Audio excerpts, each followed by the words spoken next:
और मीडिया जो है वो उसको आप ग्रोथ रूम में रख देंगे ताकि मीडिया जो है सोलिडिफाई हो जाए। मीडिया सोलिडिफाई होने के बाद आप उसको 3-4 दिन 5 दिन के लिए रखते हैं ताकि अगर उसमें स्टरलाइजेशन के बावजूद कुछ ट्यूब्स में या कुछ प्लेट्स में कोई कंटेमिनेशन रह गई है, कोई माइक्रोबियल ग्रोथ आ रही है, तो फिर वो ट्यूबें आप निकाल के उनको डिस्कार्ड कर देंगे और आफ्टर 5 to 6 डेज़ फिर वो मीडिया जो है that is ready for inoculation.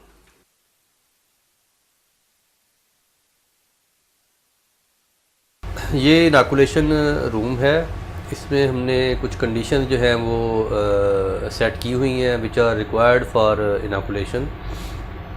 Inoculation start करने से पहले जो है ये लैमिनर फ्लो कैबिनेट है, इसको 70% एथनॉल से जो है वो स्टरलाइज किया जाता है, क्लीन किया जाता है इसको अच्छे तरीके से टिशू से जो है इसको, ताकि जो जहाँ पे बैठ के आपने कल्चरिंग करनी है वो जगह जो है वो माइक्रोब फ्री हो।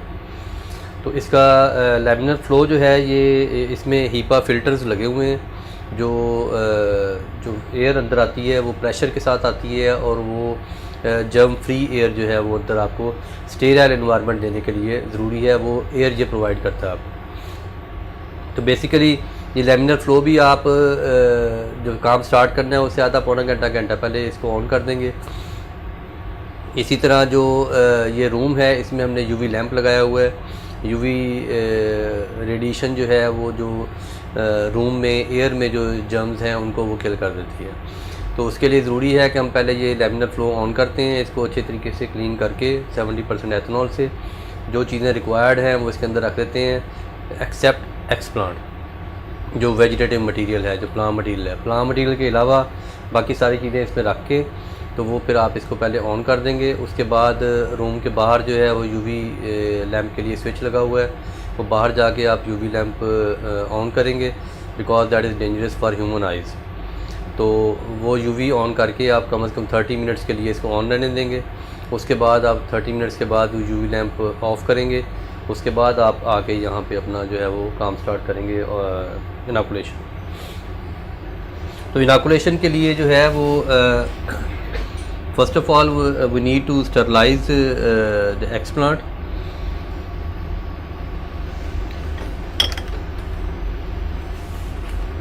जो टूल्स आपको चाहिए वो भी ऑटोक्लेव्ड होने चाहिए, फोर्सेप्स, स्कैल्पल, जो चीज़ें आपको चाहिए।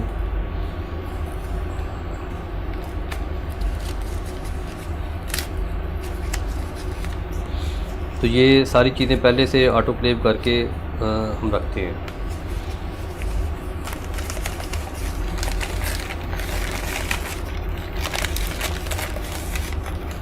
This should be properly wrapped in the newspaper.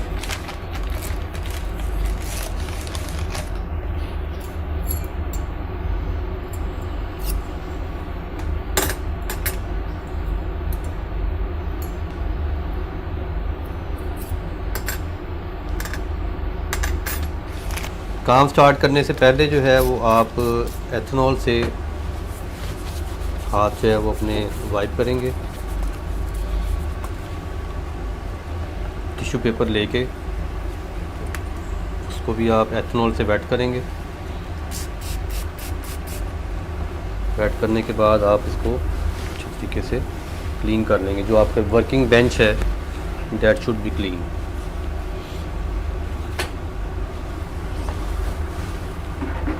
ये जो लैमिनर फ्लो है इसमें वी आल्सो नीड फ्लेम।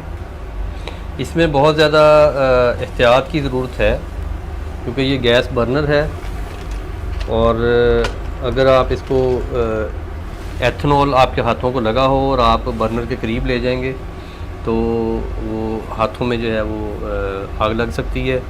और ये अक्सर बच्चे जब केयरफुली काम नहीं करते तो ये इस तरह के प्रॉब्लम्स आ जाते हैं। तो केयरफुली आपने इसको फ्लेम को ऑन करना है और कोशिश करें कि उस वक्त आपके हाथों में एथनॉल ना लगा हो और नीचे भी एथनॉल ना हो। उसके बाद आप जो फोर्सेप्स जो आपने यूज़ करनी है उनको आप फ्लेम स्टरलाइज करेंगे।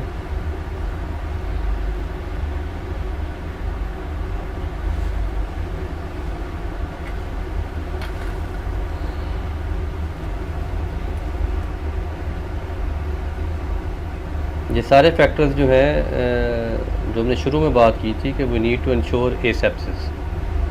तो एसेप्सिस जो है उसको आपने इंश्योर करना है कि वो आपकी फोर्सेप्स क्लीन हो, आपका जो वर्किंग एनवायरनमेंट है वो क्लीन हो।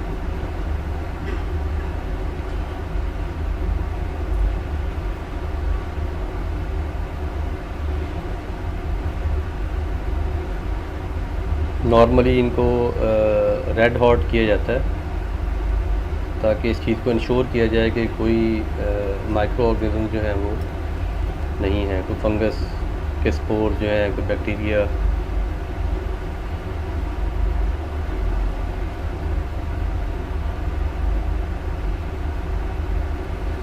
इसके बाद आप इसको रख देंगे वापस स्टैंड पे ताकि ये कूल डाउन हो जाए।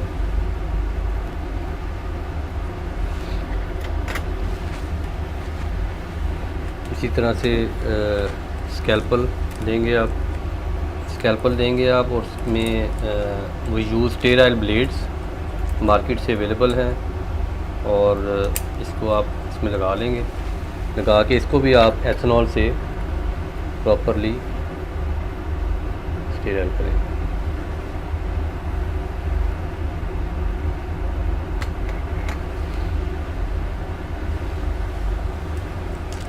कंडीशन जो हैं वो आपकी रेडी हैं। Now we go for explant sterilization. Explant sterilization आप पहले भी कर सकते हैं, तो अगर आपने रेड हॉट कर ली हैं फोर्सेप्स तो आप उसके बाद भी कर सकते हैं। एक्सप्लांट स्टरलाइजेशन के लिए जो है ये first step is to add 70% ethanol. ये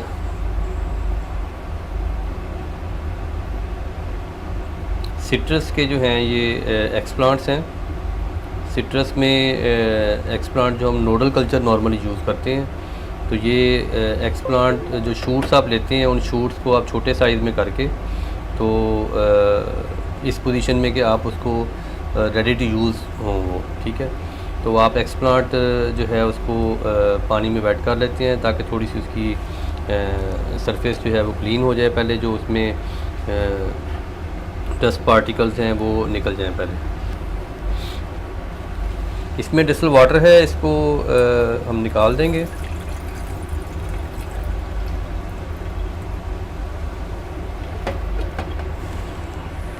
प्लांट जो है वो हम रेडी कर लेते हैं। पहले इसको कट करके आप इसको डिस्टिल वाटर में रख लेंगे कुछ देर के लिए ताकि जो डस्ट पार्टिकल्स हैं वो रिमूव हो जाएं। उसके बाद आप एक्सप्लांट जो है उसमें 70% एथेनॉल जो है ये हम इसमें ऐड करेंगे।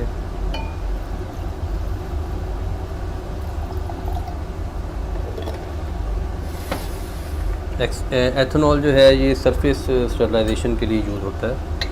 इसको नॉर्मली 2 से 3 मिनट दे सकते हैं। 2 से 3 मिनट तक जो है वो इसको स्टरलाइज करने के बाद आप इसमें से एथेनॉल जो है इसको रिमूव कर देंगे।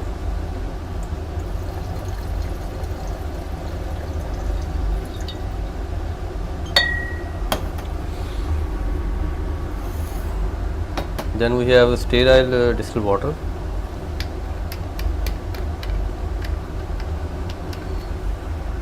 इसको आप वॉशिंग के लिए यूज़ करेंगे टू रिमूव एक्सेसिव एथेनॉल।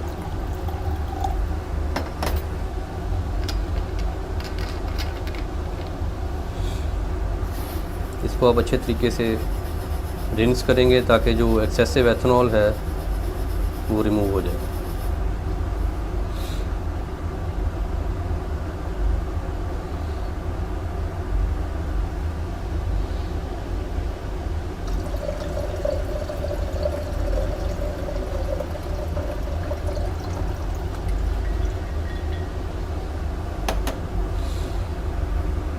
इसके लिए एटलीस्ट 2 से 3 वॉशिंग जो हैं वो दी जाती हैं ताकि जो एथेनॉल है वो अच्छी तरीके से रिमूव हो जाए। Then we use sodium hypochloride.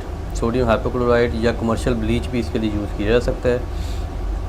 Commercial bleach जो है वो उसके लिए आपको ऑप्टिमाइज़ करना पड़ेगा। जो सोडियम हाइपोक्लोराइड है ये A ग्रेड है, लैब ग्रेड। तो इसमें जो है एक्टिव इंग्रेडिएंट आपको पता होता है कितना है। तो उसके बाद आप 5 to 10% जो है वो इसकी कंसनट्रेशन जो है वो यूज़ कर सकते हैं, डिपेंडिंग अपॉन दी एक्सप्लांट कि आपका एक्सप्लांट कौन सा है। तो ये 10% सोडियम हाइपोक्लोराइड आप इसमें ऐड करेंगे।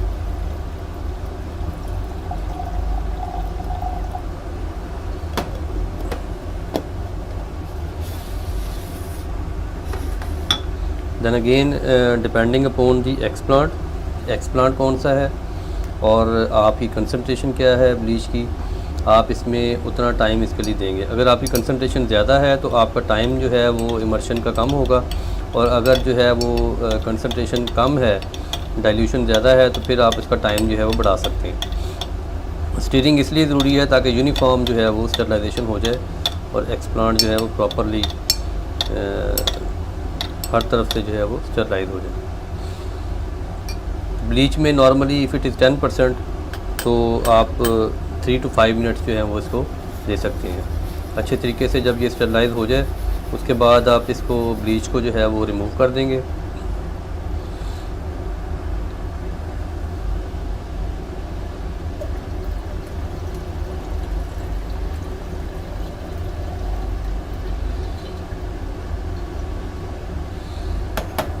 Then again rinsing with sterile distilled water.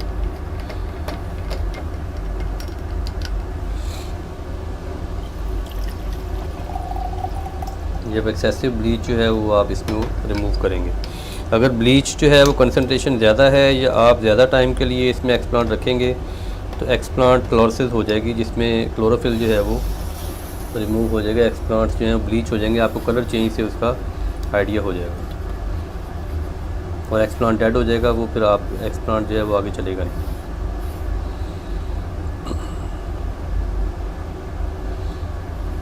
तो ब्लीच में अगेन अच्छे तरीके से आप इसको रिंस करें ताकि एक्सेसिव ब्लीच जो है वो रिमूव हो जाए।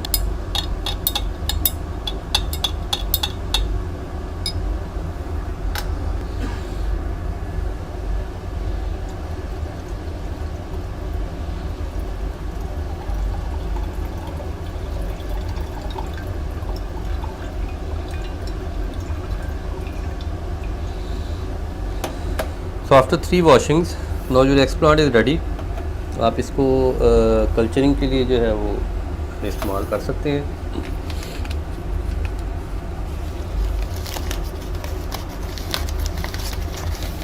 एक्सप्लांट प्रेपरेशन के लिए again you need sterile plates. आप इसके लिए ग्लास प्लेट्स यूज़ कर सकते हैं तो ऑटोक्लेव्ड हों, या आप इसके लिए स्टेराइल प्लास्टिक प्लेट्स अवेलेबल होती हैं, मार्केट से मिल जाती हैं, वो भी आप उसको लिए यूज़ कर सकते हैं। Every time when ever you bring your hand out of the laminar flow, तो फिर आप इसमें दोबारा हाथ अंदर ले जाने के लिए आपको पहले से उसको स्टरलाइज करने की ज़रूरत है। तो आपका एक्सप्लांट रेडी है आफ्टर स्टरलाइजेशन। आप इसमें से फोर्सेप जो है वो उससे एक्सप्लांट उठाएंगे। इस वक्त जो है वो एक्सप्लांट ये नोडल कल्चर्स हैं, और नोडल कल्चर के लिए जो स्टेम सेगमेंट्स हैं बेसिकली ये सिट्रस के, तो ये इसको हम इस पोजीशन में रखते हैं कि इसको आप एक्चुअल 2 से 3 सेंटीमीटर का जो एक्सप्लांट रिक्वायर्ड है उस पोजीशन में आप इसको कट करें और इसको मीडियम में जो है वो इंसर्ट कर दें। तो आप इसको लोअर एंड से कट देंगे। इसकी जो पिटियोल है आप इसको कट कर देंगे। नोडल कटिंग में है 1 or 2 nodes.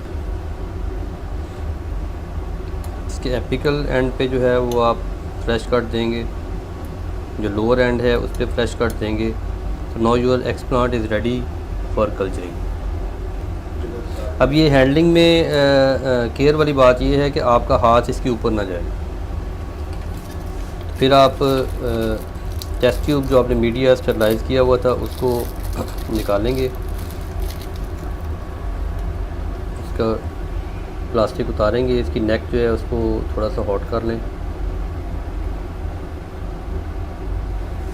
Then you again pick the forcep, explant अपना पिक करेंगे और इसको आप इस तरीके से मीडिया में इंसर्ट कर दें। तो इंसर्शन के टाइम पे आपने ये देखना है कि नॉर्मली जब हम एक्सप्लांट प्रिपेयर करते हैं तो 1/3 उसका नोड से ऊपर होता है और 2/3 जो है वो नोड से नीचे होता है, ताकि वो 2/3 पार्ट जो है वो मीडिया में इंसर्ट हो जाए और जो 1/3 पार्ट है वहाँ से शूट्स जो हैं वो ग्रो कर सकें। एक्सप्लांट इनोकुलेशन के बाद आप इसको जो है दोबारा से रैप कर देंगे। When you need to use fresh rubber bands, नया रबर बैंड आप इसके ऊपर लगाएंगे और इसको प्रॉपरली टाइट कर देंगे। ये अब आपका जो कल्चर है ये अब रेडी है। इसको आप ग्रोथ रूम में रख सकते हैं जहाँ पे ग्रोथ कंडीशन जो हैं वो ऑप्टिमाइज्ड हैं। ये जो हमने नोड कल्चर किया था तो ये जब आप मीडिया में लगाते हैं तो after 1 or 2 weeks depending upon the explant तो ये स्प्राउट करना शुरू कर देंगे। तो इनमें से जो बर्ड्स हैं वो स्प्राउट करना शुरू कर देंगी। तो इसमें आहिस्ता आहिस्ता ये बर्ड जो ग्रो होंगी और इससे जो है वो शूट्स डेवलप हो जाएंगी। वो शूट्स जो हैं उनको फर्दर आप यूज़ कर सकते हैं,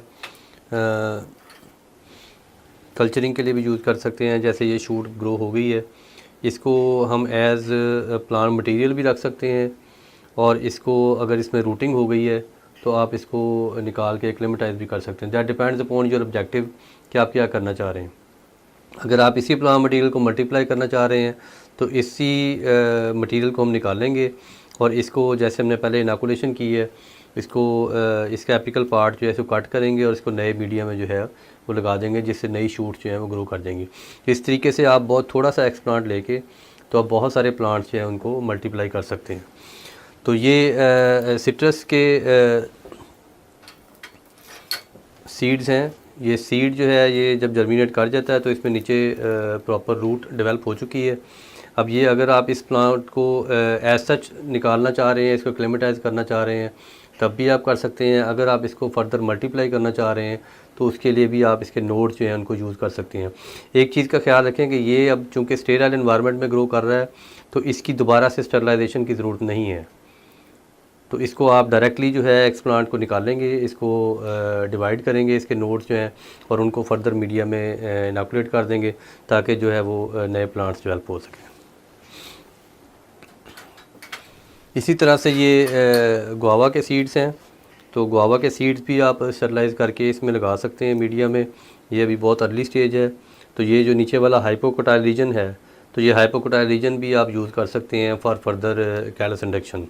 तो इससे हम कैलस बना सकते हैं, इससे आगे मल्टीप्लिकेशन कर सकते हैं, शूट मल्टीप्लिकेशन। जब ये प्लांटलेट पूरे डेवलप हो जाएंगे जैसे सिट्रस के प्लांट्स अभी दिखाए हैं आपको, तो इनको हम फर्दर मल्टीप्लिकेशन के लिए भी यूज़ कर सकते हैं और इनमें से कोई भी पार्ट जो है इसके लीव्स भी यूज़ किया कर सकते हैं, इसका हाइपोकोटाइल रीजन यूज़ कर सकते हैं, इसके नोड्स आगे जो है वो मल्टीप्लिकेशन के लिए लगा सकते हैं। इसी तरह से कैलस डेवलप की जा सकती है। कैलस जो है इससे मास ऑफ सेल्स, कोई भी आप जो प्लांट्स में नेचुरल एक डिफेंस मैकेनिज़्म है कि प्लांट में जब कट लगता है तो वहाँ पे एक स्कार लाइक स्ट्रक्चर डेवलप हो जाता है, तो वो एक्चुअली इस मास ऑफ सेल्स। तो यही जो है चीज़ हम यूज़ करते हैं साइंटिस्ट जो है वो कि जब वो एक्सप्लांट को कट लगाते हैं तो और मीडिया जो है उसमें प्रॉपर प्लांट ग्रोथ हार्मोन है 2,4-D नॉर्मली इसके लिए यूज़ किया जाता है। तो 2,4-D अगर मीडिया में है और आप एक्सप्लांट प्रॉपर यूज़ कर रहे हैं फॉर कैलस इंडक्शन तो उसमें कैल्सिंग स्टार्ट हो जाती है। तो कैलस जो है वो मास ऑफ सेल्स है। फिर आप का मीडिया जो है उसमें जो ग्रोथ हार्मोन्स आपने डाले हैं वो डिफ़ाइन करेंगे कि ये इससे एम्ब्रियोजेनेसिस होगी या इससे शूट इंडक्शन होगी। तो ये जो मैं प्लेट आपको दिखा रहा हूँ ये बेसिकली गुआवा के एंथर्स हैं। उन एंथर्स से हम कैलस इंडक्शन कर रहे हैं। इट्स अ डिफ़िकल्ट जॉब क्योंकि ये वुडी प्लांट है और इसमें कैलस जो है वो ब्राउन हो जाती है फिनोलिक्स की वजह से। तो ये इसमें छोटे छोटे एंथर्स हैं, उन एंथर्स से जो है वो कैलस डेवलप हो रही है। इस कैलस को हम आगे फर्दर यूज़ करेंगे फॉर एम्ब्रियोजेनेसिस, जिससे एम्ब्रियोज डेवलप होंगे और उन एम्ब्रियोज को फिर आगे जर्मिनेट किया जाएगा और उनसे जो है वो प्लांट्स डेवलप होंगे। इस तरह के मासेस जो हैं वो डेवलप हो जाते हैं। ये बेसिकली जर्बरा की कैलस है। तो जरबरा ऑर्नामेंटल प्लांट है जिसमें हम कैलस इंडक्शन कर रहे हैं और उससे आगे प्लांट डेवलपमेंट की तरफ मूव कर रहे हैं। तो इस कैलस को आप फर्दर मल्टीप्लाई कर सकते हैं, इसको सब कल्चर कर सकते हैं डिफरेंट मीडिया में, और इससे फिर आगे एम्ब्रिजेंसिस कर सकते हैं जिससे प्लांट्स जो हैं वो डेवलप हो जाते हैं। कोई भी मेथड आप यूज़ करें, अल्टीमेट ऑब्जेक्टिव है आपका कि आप प्लांट डेवलप करना चाह रहे हैं। जब प्लांट कंप्लीट प्लांटलेट डेवलप हो जाएगा जिसमें शूट है उसके साथ प्रॉपर रूट है, तो फिर नेक्स्ट स्टेप है वो इसकी एक्लेमेटाइजेशन। तो एक्लेमेटाइजेशन के लिए आप ये जो प्लांट है इसको इसमें से निकालते हैं। ये नीचे जो एगर है ये आप इस इजीली वॉशेबल, आप इसकी जेली जो है इसको वॉश कर देते हैं, टैप वाटर में इसको वॉश करें। तो उसके बाद पॉट जो है उसमें डिफरेंट मीडिया यूज़ कर सकते हैं। नॉर्मली हम इसमें सैंड यूज़ करते हैं। सैंड में एक तो रूटिंग अच्छी हो जाती है, जो रूट ग्रोथ है उसमें प्रॉब्लम नहीं आता, और ड्रेनेज अच्छी होती है। तो उसकी वजह से जो फंगल इश्यूज आते हैं अगर आप सॉयल यूज़ करें या sometimes in compost as well. तो नॉर्मली हम इसके लिए सैंड यूज़ करते हैं सिट्रस और गुआवा के लिए। तो इसमें पॉट में सैंड डाली हुई है, इसमें जो आप प्लांट निकालेंगे उसको वॉश करने के बाद आप इसमें जो है वो ट्रांसप्लांट कर देंगे। ट्रांसप्लांटिंग के बाद इसमें एहतियातन जो है वो आप थोड़ा सा फंजीसाइड का स्प्रे कर सकते हैं ताकि एक्सेसिव ह्यूमिडिटी की वजह से फंगस ना आए। ठीक है, तो इसके बाद क्योंकि पौधा जो है वो जो ग्लास वेसल में ग्रो कर रहा है, तो ग्लास वेसल के अंदर ह्यूमिडिटी ज़्यादा होती है, तो उसके लीफ जो सेल्स हैं वो फिर ज़्यादा ह्यूमिडिटी की वजह से उसी तरीके से एक्लेमेटाइज हुए होते हैं। तो लीफ स्ट्रक्चर भी काफ़ी टेंडर होता है। तो जब आप इसको इस कंडीशन में लेके आते हैं तो टेम्परेचर भी चेंज होता है, ह्यूमिडिटी भी चेंज हो रही है, ह्यूमिडिटी कंडीशंस जो हैं, तो इस वजह से प्लांट अपने आप को एक्लेमेटाइज करता है according to the new conditions. तो इसमें आप ये चाहते हैं कि आप उसी कंडीशन में रखें उसको, आप इसके ऊपर कवर कर देते हैं ताकि उसको एक्सेसिव ह्यूमिडिटी मिले और पौधा जो है वो विल्ट ना करे। तो इसलिए जो है ये पौधा इसमें आप ट्रांसप्लांट कर देंगे, इसको ऊपर से कवर कर देंगे फॉर 2 to 3 वीक्स, ताकि पौधा जो है वो ह्यूमिड कंडीशन में ग्रो करे, उसमें तेज़ी से विल्टिंग ना। एक्लेमेटाइजेशन बहुत क्रिटिकल है। इस स्टेप पे बहुत सारे जो प्लांट्स हैं वो डेड हो जाते हैं अगर आप केयरफुल नहीं हैं।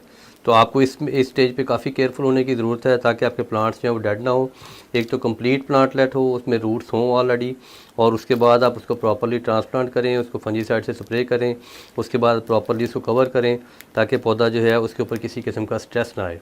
जब वो पौधा इन कंडीशन के मुताबिक अपने आप को एक्लेमेटाइज कर लेता है आफ्टर 3 वीक्स, फिर आप इस बैग जो है इसको आप पंक्चर कर सकते हैं ताकि इसमें ह्यूमिडिटी कम हो जाए, और आहिस्ता आहिस्ता फिर आप इसको रिमूव कर देंगे। अब ये एक्लेमेटाइज्ड प्लांट है, इसका हमने बैग जो है वो रिमूव कर दिया है। अब ये नॉर्मल जो ग्रोथ रूम की कंडीशन हैं उसके मुताबिक ये ग्रो कर रहा है। लेकिन यहाँ से भी जब आपने पौधे को ग्रोथ रूम से बाहर लेके जाना है तो ग्रोथ रूम में हम 25 to 27 डिग्री सेल्सियस मेंटेन करते हैं, और 2500 लक्स इंटेंसिटी, लाइट इंटेंसिटी होती है यहाँ पे। तो बाहर जो है वो आजकल विंटर कंडीशंस हैं, तो उसके मुताबिक टेम्परेचर आजकल ज़्यादा लो होगा। समर में जो है बाहर टेम्परेचर ज़्यादा हाई होता है। तो जब आपने पौधों को ग्रीन हाउस में शिफ्ट करना है तो उसमें ग्रेजुअल शिफ्टिंग करनी चाहिए। आप ग्रोथ रूम में से निकालें, उसको लैब में कुछ दिन के लिए रखते हैं, वहाँ पे टेम्परेचर का डिफरेंस है, तो फिर आहिस्ता आहिस्ता आप उनको ग्रीन हाउस में लेके जाएंगे जहाँ पर ग्रीन नेट लगा हो, जहाँ पे टेम्परेचर फ्लक्चुएशन बहुत ज़्यादा ना हो।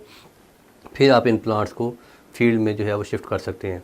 तो ये ग्रेजुअल मूवमेंट जो है ये बहुत इंपॉर्टेंट है, अदरवाइज़ किसी स्टेज पे भी अगर पौधे को स्ट्रेस आएगा तो पौधे जो हैं वो डेड हो जाएंगे। अज़ीज़ तलबा, आज के इस प्रोग्राम में डॉक्टर मोहम्मद उस्मान साहब ने हमें लेबॉरेटरी के अंदर प्लांट टिश्यू कल्चर के बारे में मुकम्मल आगाही दी कि इसमें कौन कौन से टूल्स यूज़ होते हैं, कौन कौन से केमिकल यूज़ होते हैं। इन सारी चीज़ों के साथ जो है उन्होंने हमें बहुत अच्छा गाइड किया। तो हम उम्मीद करते हैं कि आपको हमारा ये प्रोग्राम समझ आ गया होगा कि किस तरह से प्लांट टिश्यू कल्चर के ज़रिए प्रोड्यूस किए जा सकते हैं। तो इसके साथ ही मुझे अपने होस्ट डॉक्टर ज़ैद मुस्तफ़ा को इजाज़त दीजिए। अल्लाह हाफ़िज़।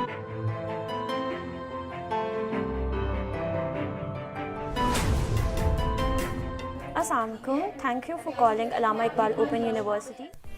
मुल्क के कोने कोने में अपना तालीमी जाल मजबूत करते हुए अल्लामा इकबाल ओपन यूनिवर्सिटी ने अपने तलबा व तालिबात और ट्यूटर्स के मसाइल के हल, दुरुस्त मालूमात की फरामी यकीनी बनाने के लिए कॉन्टेक्ट सेंटर कायम किया है। कॉन्टेक्ट सेंटर में सपोर्ट पोर्टल और कॉल सेंटर की सहूलियात मैसर हैं।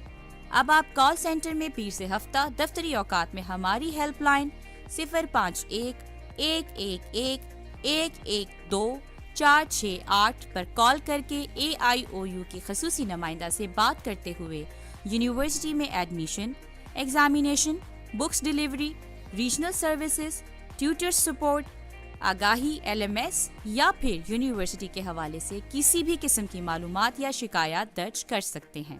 इंटरनेट पर मौजूद गैर मुस्तनद और गैर मयारी सोशल मीडिया पेजेस और वेबसाइट्स से इंफॉर्मेशन लेने की बजाय आप हमारी हेल्पलाइन पर रब्ता करें। इसके अलावा यूनिवर्सिटी के हवाले से AIOU की खसूसी सपोर्ट पोर्टल support.aiou.edu.pk पर ऑनलाइन शिकायत दर्ज करके घर बैठे अपने मसाइल का हल जान सकते हैं।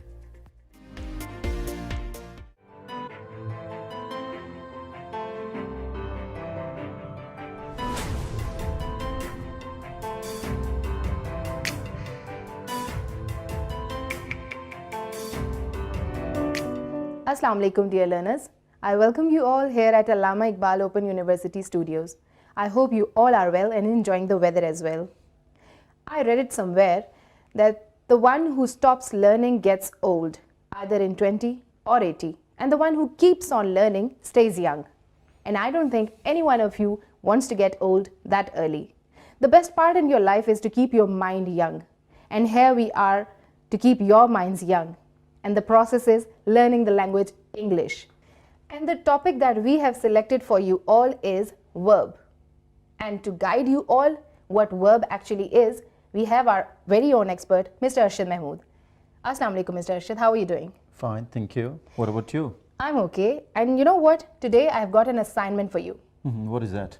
Yesterday I found my niece, she was reading something. And that particular something was actually a definition of verb. Right, what is that?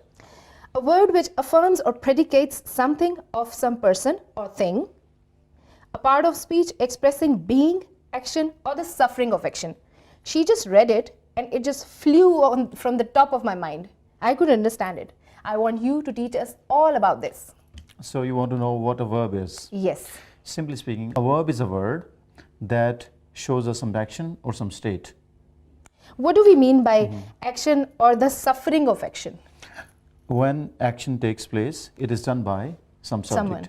And the object suffers that action. Right. For example, if I say, he eats an apple, so apple is taking the action and it is being done by he. So dear learners, welcome. Today it's a very interesting topic, that is verb. And verb is very important part of speech that can be called the backbone of a sentence. Sometimes you can make a sentence without any other parts of speech just by saying a verb. For example, come, or sit down, or get lost. These are all verbs and we can call them complete messages. So a verb is a word that tells something about a person or thing. The word verb comes from the Latin word verbum, that means a word. So once again, English getting a lot from Latin. Verbum means word. It is the most important word in a sentence, and verbs are divided into two main classes, the main verbs and the helping verbs, which are also called auxiliary verbs. I didn't hear this name before. Auxiliary verb. Auxiliary. You know what is an auxiliary? If there is a big river and small streams coming and adding to the richness of water, they're called auxiliaries. So auxiliaries help construct big sentences in English or in all languages. In other words, auxiliaries help other main verbs. For example, I cannot say he writing. I must say he is writing. So is helping verb here. Auxiliary verb is the other name given to helping verbs. Yes, exactly. Helping verbs are further divided into two categories. They are primary auxiliary verbs and modals. Now, people often pronounce this word as modal. That is wrong. It should be modal. Modals. Because modal is M-O-D-E-L. That is modal. Modals. They're called modals because they show some sort of modality, how something is expressed. Right. Right. The primary auxiliary verbs are to do, to be, and to have. These primary auxiliaries are very important to learn, and especially to be is called some sort of VIP verb in English because it may take about 8 forms.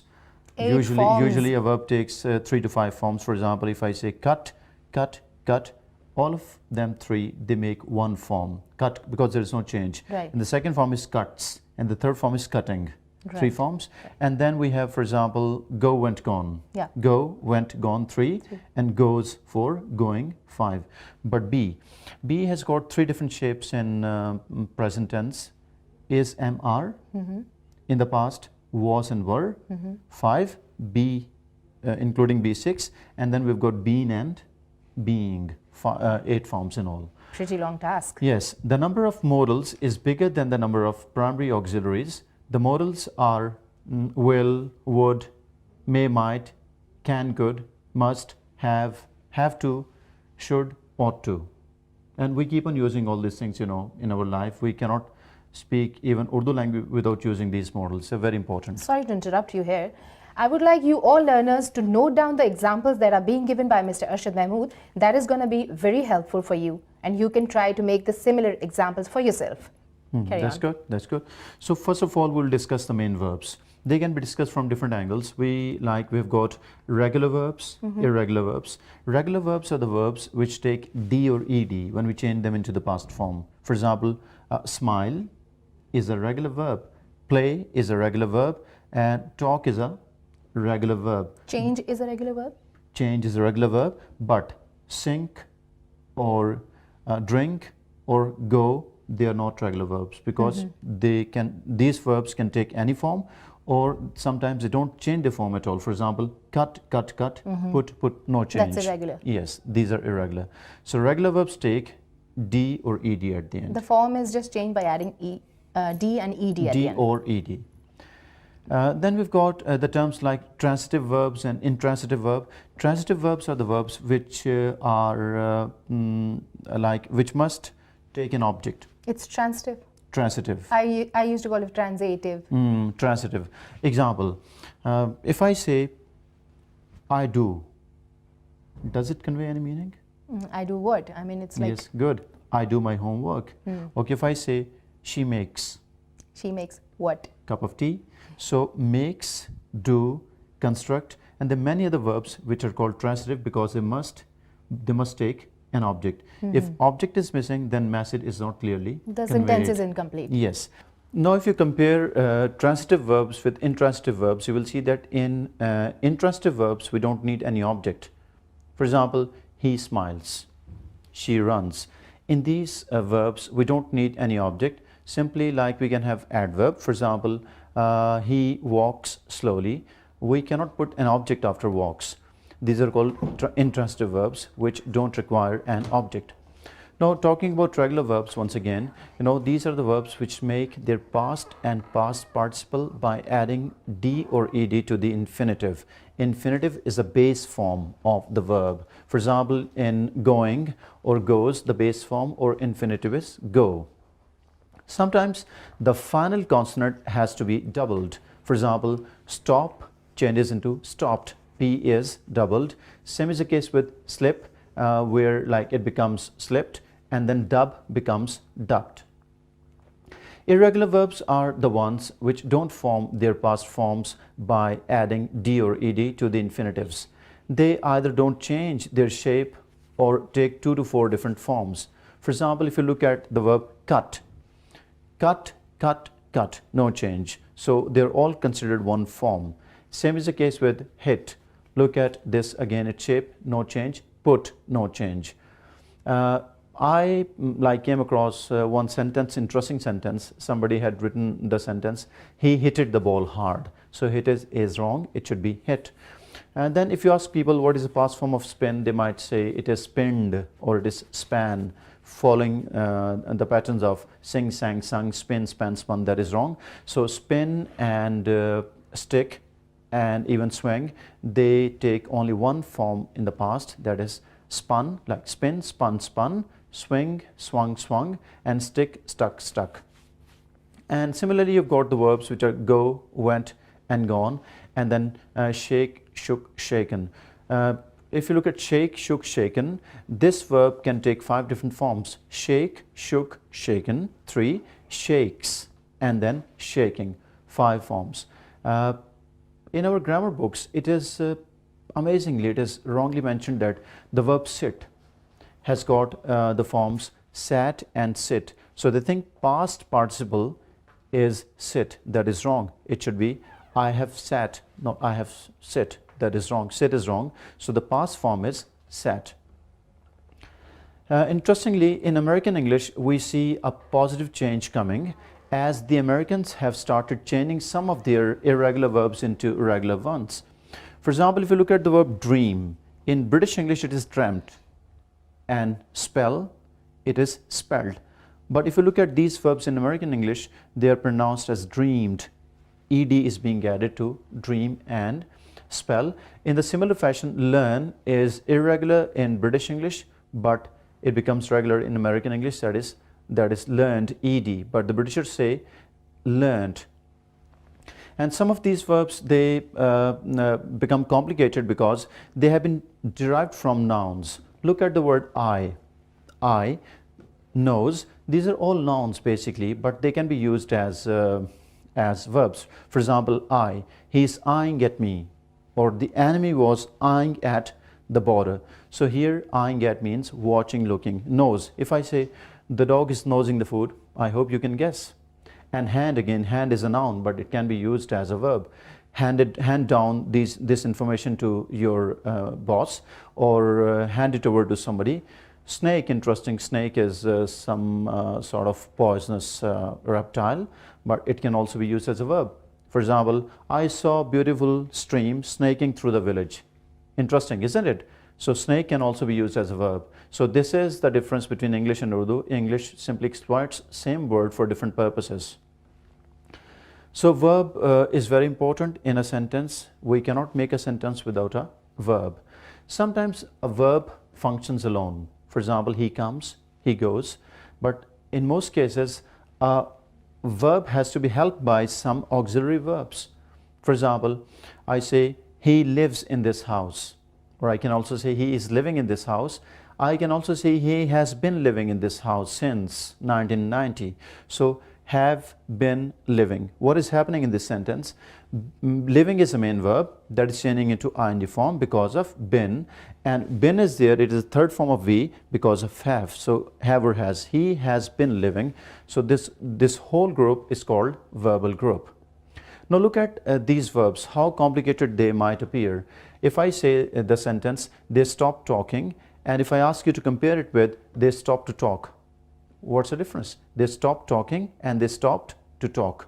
Can you guess? Right. In the first sentence, when I say they stopped talking, it means they are no more on talking terms. And when I say they stop to talk, they physically stop. Why? To talk with each other. So that is how English can confuse you. Second interesting sentence, I saw him run.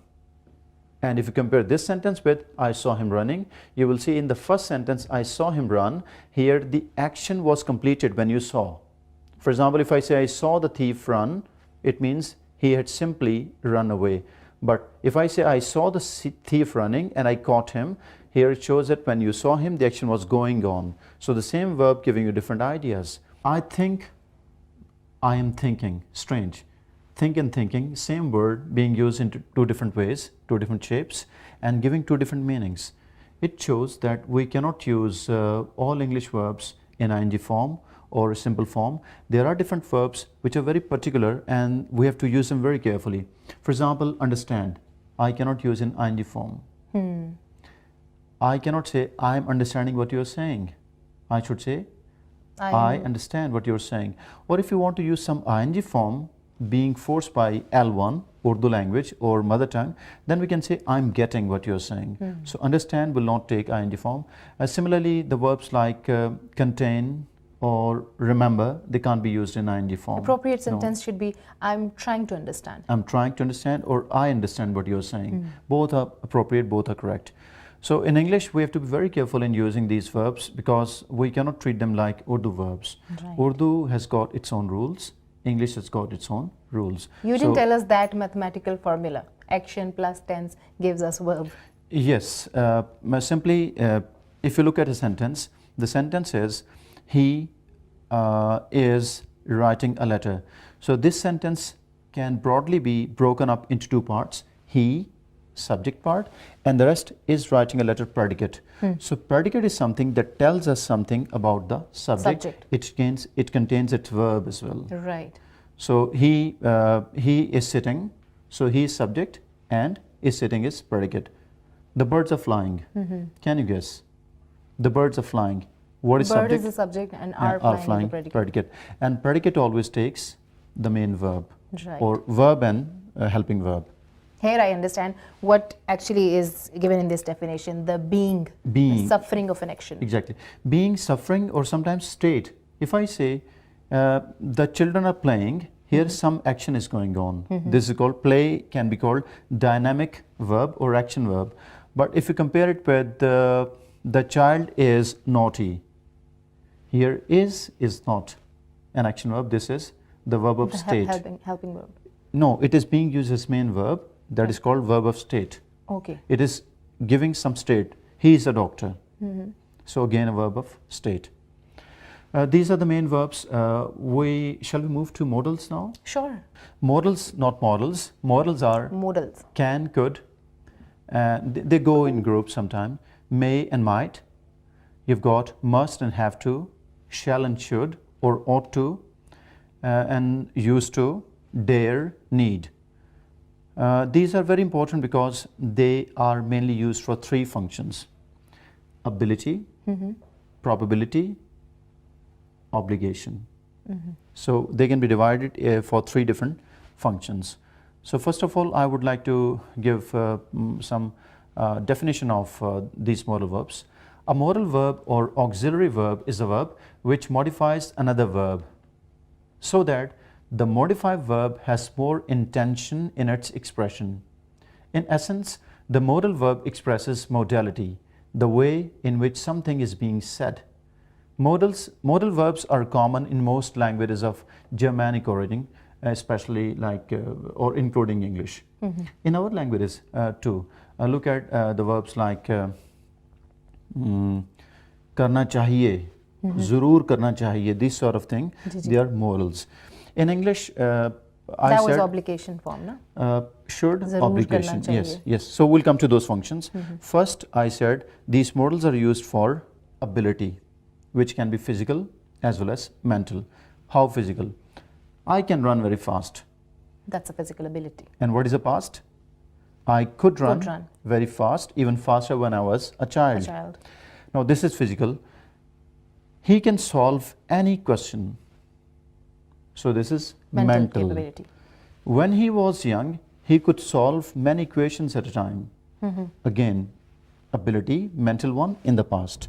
So but one thing you must keep in mind, dear learners, that these modals are very different from the main verbs because these modal verbs are called defective verbs because they don't take S form in the third person. For example, we say he goes, but we can't say he musts or he cans or he shoulds. These verbs don't take ing form. Right. We cannot say shoulding or musting or canning. They are actually defective. Yes, and they don't take the third form with ed. For example, we say go, went, gone, or play, played, played, but we cannot say should, shouldded. Wented. Wented is like the main verb. That is, again, that is not possible, but these modals, they don't take ed or ed, d or ed. So we call them defective verbs too. Now coming to their use, why they're used and how they're used. First, ability, can, could, as we've discussed. Can is used for physical or mental ability in present, and in the past we use could. But interesting, if I say he could eat the whole cake, then he could have eaten the whole cake. There's difference in the meaning. Can you judge? He could eat the whole cake and he could have eaten the whole cake. The first one, he could eat the whole cake, is an ability? Both of them, like could, they show ability, but in the first sentence, he could eat the whole cake shows he in fact ate the whole cake. But in the second sentence, he could have eaten, he had the ability, he had the required appetite, but he did not eat the whole because he maybe kept for some share for his friend or for some other person. So he could had have the chance, but he did not. Yes, could have means something that did not take place. Right. For example, I could have broken the door, but I Did not. did not. So this is how these words change. So that is like physical ability. Now looking at possibility or probability, may and might. Right. If I say he may come, it means There is a chance of there is a him chance that he can come. And he might come in the past, and we can also use in present and future. He might come tomorrow, but the possibility in might is lesser than the one in may. May and might. Then we've got He might have come. he might have come. That is like again in the past. He might have come in the past. Might can also be used for future. So this is this makes English a bit confusing When we say because might be possible. yes, about. And again, I would like to give, since you made the sentence, the difference between maybe, may and space and be. Maybe means we're using a modal verb, but when we use maybe together, it means perhaps. Right. Maybe he can come. Perhaps he can come. See, learners, these details are very important. I want you all to learn it properly, and you can write it down for yourself. Right. So we've discussed ability as well as probability. Now we'll discuss obligation. For obligation, we use the word should, ought to, must, have to. Should. If I say you should work hard, it means if you work hard, it is good. If you don't work hard, it is bad. And the same sense can be conveyed with the help of ought to. But the difference between should and ought to is that should is used without to, and ought to must be used with to. Two sentences. You should work hard, you ought to work hard. They've got similar meanings. Now I'll give you strong obligation, must and have to. You must work hard. For example, you go to the zoo and you see a board there. The visitors must not give food to the animals. It means it is prohibited to throw food or give food to these animals because they might die. Food might be poisonous. So it is not your job to give the food to these animals. So must is strong obligation. If your father says you must work hard, he can also say you have to work hard. It means you don't have any other option but to work hard. But it becomes difficult, slightly difficult when you talk about the past form of must. Must is used in the past in two different senses. When we use must with have, for example, he must have come, it doesn't show any obligation. It is showing your deduction or your guess. For example, if I say, yesterday I went to his home, but the door was locked. And my friend says, he replies, I'm talking to my friend, I say, when I went to Ahmed's home, it was locked. And my friend says, he must have gone somewhere. So it is not strong obligation. It means it is a guess made by my friend. Similarly, if my sister says, my child kept on weeping the whole night, what will I reply? I'll say, he must have been sick, or he must have been hungry. So must in present, it is obligation. In past, it becomes obligation when we change into have to, or in the past is had to. It means must in present can be used. In past, we must use using have to, the past form of have to, that is had to. So must in the past becomes had to. In the future, it will become will have to. Three sentences. You must work hard. You had to work hard, past. You will have to work hard, future. And should and ought to, they're clear, I believe. Now we'll discuss will and would. Will, everybody knows how to use will, but will becomes would when we talk about direct, indirect speech. For example, Johnson said, I will help you. When I change into indirect form, I would say Johnson said that he would help me. So some people think shall becomes should. That is also wrong. Shall also becomes would. He said, I shall go to Lahore. He said that he would go to Lahore. And would can also be used in the past, especially by the Americans. When he was a child, he would get up early in the morning, he would go to the garden, he would do this, he would do that. But the Britishers, they use used to instead of that. He used to get up early in the morning, he used to go to garden. So used to and would are used for some sort of habitual action in the past. Right. The action that is repeated at a time period. Yes, but that is no longer existing. Existing now. Look at the sentence, for example, I used to work for Mitchell's and Mitchell's company. Now I This don't is an work. action. Okay. No, I I don't used work. to. I did it Yes, before, but yes, now I'm not doing yes. And people often use used to in present sense wrongly. They say, I am used to go, or I am used to eat this food. That is wrong. When we I'm use used to am, of. I am used to eating this food. Right. I am used to eating. I am used to living in this atmosphere. I am used to playing this game. Isn't it correct? I'm used to of living in this No, atmosphere. no, I'm that is used wrong. to living this. I'm used to living, and I used to live past. I am used to living present. Right. So these are the auxiliaries that we have to, modal verbs we must use very carefully. Sometimes people use should and must together, or should and have to get together. For example, you must have to work hard. You must work hard, or you have to work hard. And I hope people have learned, and you have learned too. I have learned a lot. Surely I'm learning a lot from Mr. Arshad, and I hope you all are enjoying it. Today you must have noticed that I was repeatedly saying that you guys must note it down for yourself. You know why? Because just watching or hearing is not enough. The process of learning is not completed until and unless you try to practice it. And you do have to practice if you do want to learn.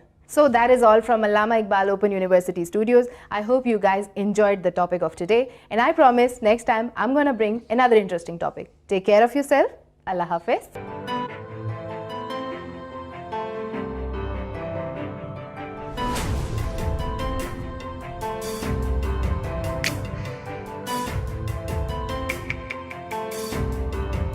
अस्सलाम वालेकुम, मेरा नाम है जवेरिया अलूज और मैं audit की student हूँ।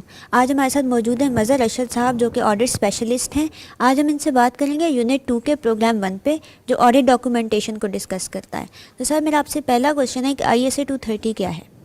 देखिए ये ISA इंटरनेशनल स्टैंडर्ड ऑडिटिंग जो है ये आपकी जो और ऑडिट डॉक्यूमेंटेशन की रिस्पॉन्सिबिलिटी है for the audit of the financial statements उसको डिफाइन करता है। सही। और अगर हम इसके स्कोप की बात करें तो वो क्या है? देखिए इसके स्कोप में जो है वो 3 चीज़ें आती हैं। पहली चीज़ है कि जी आपने जो डॉक्यूमेंटेशन की है वो एज़ पर ISA है कि नहीं है और वो रेलेवेंट डॉक्यूमेंटेशन है कि नहीं है। ठीक, पहली चीज़। दूसरी ये है कि जी आपने जो अपना कंक्लूजन किया है उसकी बेसिस की प्रॉपर आपने डॉक्यूमेंटेशन की है या नहीं की।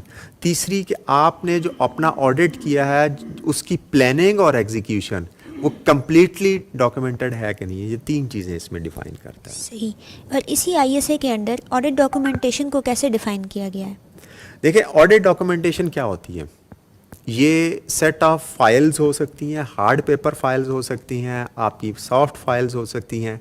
वो वर्किंग पेपर्स हैं जिनके ऊपर आप काम करते हैं, आपने कुछ एग्जीक्यूट किया है जिससे आपका कोई कंक्लूजन आना है, वो सारे की सारी चीज़ें मिलके आपका ऑडिट डॉक्यूमेंटेशन कहलाती हैं।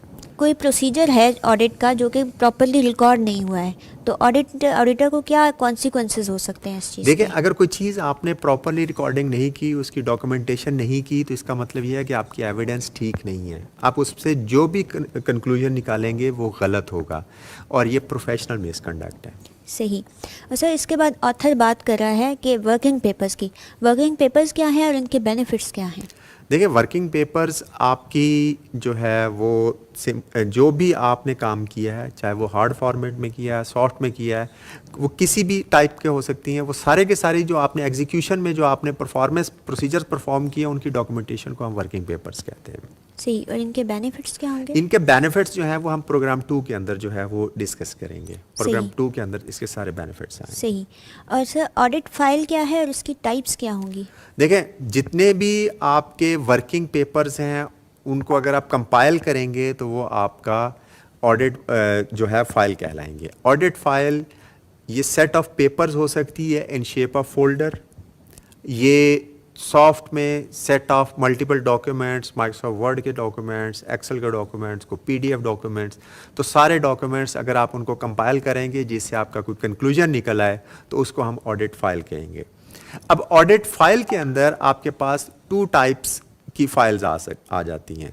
1 अगर आप बात करते हैं कि ऑडिट जो है परमानेंट वर्किंग पेपर फाइल, इसके अंदर आप वो डॉक्यूमेंट्स लगाते हैं जिनकी नेचर परमानेंट या लॉन्ग टर्म नेचर के होते हैं।